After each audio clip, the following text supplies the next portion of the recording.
एक, सागर से जन्म और अपार शक्ति का वरदान।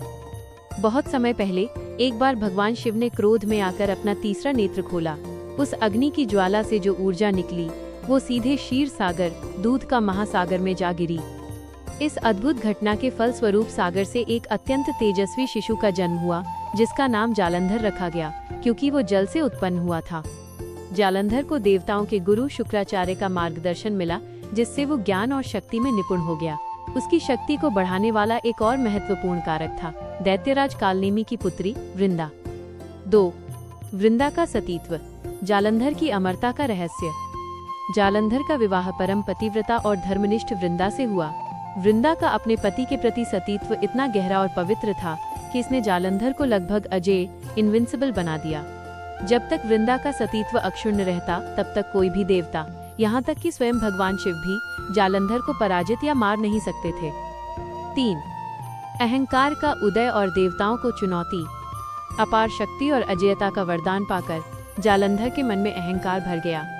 उसने तीनों लोकों पर अधिकार करने की ठान ली। उसने सबसे पहले देवताओं पर आक्रमण किया और स्वर्ग लोक पर कब्जा कर लिया। सभी देवी देवता त्राहिमाम करने लगे और मदद के लिए भगवान विष्णु के पास पहुंचे।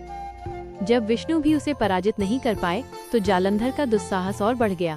उसने कैलाश पर्वत पर भगवान शिव को चुनौती दी और मां पार्वती को अपनी पत्नी बनाने की मांग की। 4. कैलाश पर महासंग्राम और धर्म संकट। जालंधर की चुनौती सुनकर भगवान शिव अत्यंत क्रोधित हुए। उन्होंने स्वयं जालंधर से युद्ध किया।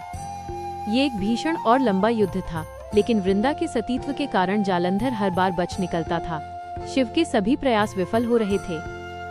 अंत में देवताओं ने महसूस किया कि धर्म को बचाने के लिए वृंदा के सतीत्व को भंग करना ही एकमात्र मार्ग है। यह एक महान धर्म संकट था और यह कार्य केवल भगवान विष्णु ही कर सकते थे। 5. भगवान विष्णु का छल, द डिसेप्शन। देवताओं के अनुरोध पर और धर्म की रक्षा के लिए भगवान विष्णु ने एक कठिन निर्णय लिया। उन्होंने जालंधर का रूप धारण किया। जब जालंधर भगवान शिव से युद्ध कर रहा था, उसी समय विष्णु ने जालंधर के रूप में वृंदा के महल में प्रवेश किया। वृंदा ने अपने पति को युद्ध से लौटा हुआ मानकर उनका स्वागत किया। जैसे ही वृंदा ने अपने पति रूपी विष्णु को स्पर्श किया, उनका सतीत्व भंग हो गया। 6. शिव द्वारा पुत्र रूपी जालंधर का वध।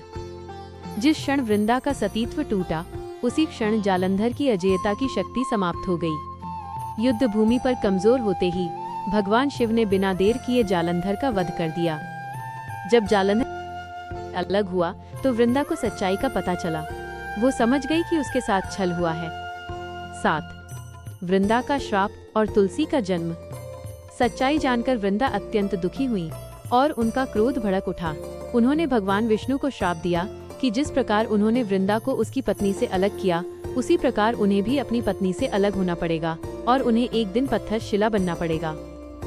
इसी श्राप के कारण भगवान विष्णु ने राम अवतार में अपनी पत्नी सीता से वियोग सहा और वो शालिग्राम पत्थर के रूप में पूजे जाते हैं। श्राप देने के बाद वृंदा ने स्वयं को अग्नि में समर्पित कर दिया, सती हो गईं।